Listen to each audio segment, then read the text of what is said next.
This week we're covering the grief process and how to get through it. And actually today's reading on the language of letting go is about the grief process and how difficult it is to get through. November 2nd.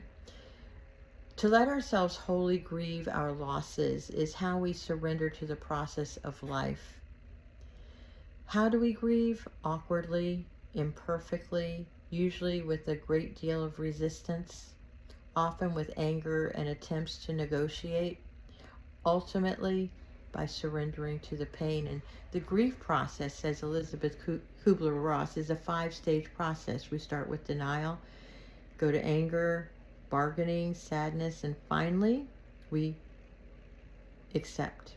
We get into acceptance, and that's how we grieve. That's how we accept. That's how we forgive. That's how we respond to the many changes life throws our way. Although this 5-step process looks tidy on paper, it is not tidy in life. We do not move through it in a compartmentalized manner. We usually flounder through, kicking and screaming with much back and forth movement until we reach that peaceful state called acceptance. When we talk about unfinished business from our past, we are usually referring to losses about which we have not completed grieving. And we're talking about being stuck somewhere in the grief process. Usually for adult children and codependents, the place where we become stuck is denial.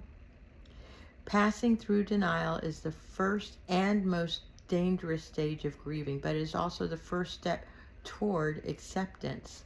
And we can learn to understand the grief process and how it applies to our spiritual practice. Even good changes in our spiritual practice can bring loss and consequently grief. We can learn to help ourselves and others by understanding and becoming familiar with this process. We can learn to fully grieve our losses, feel our pain, accept and forgive so we can feel joy and love. And today, God, help me open myself to the process of grieving. Help me allow myself to flow through the grief process, accepting all the stages so I might achieve peace and acceptance in my life. Help me learn to be gentle with myself and others while we go through this very human process of healing. Last night I got word at a family reunion that one of my cousins passed away from a drug overdose.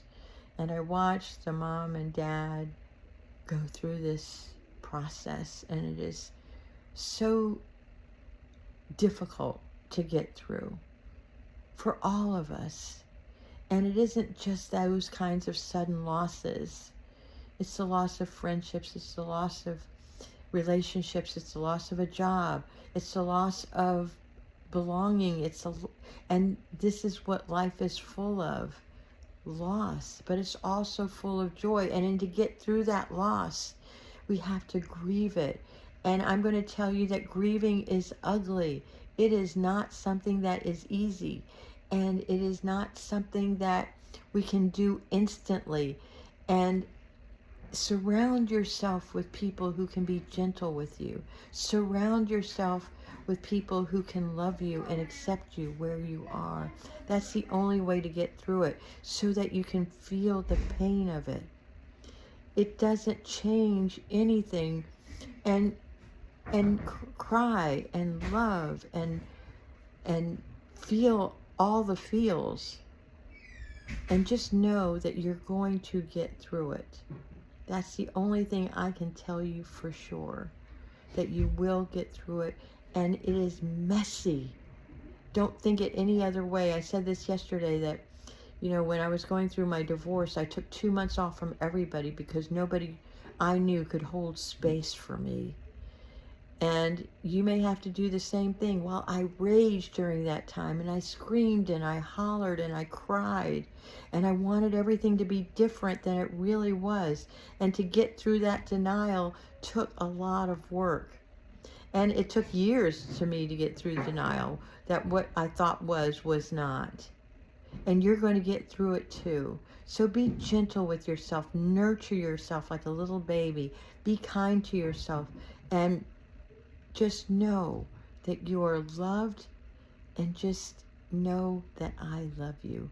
If you like this kind of content, please like and subscribe. Share this with somebody who may benefit, because you know there is. I love you.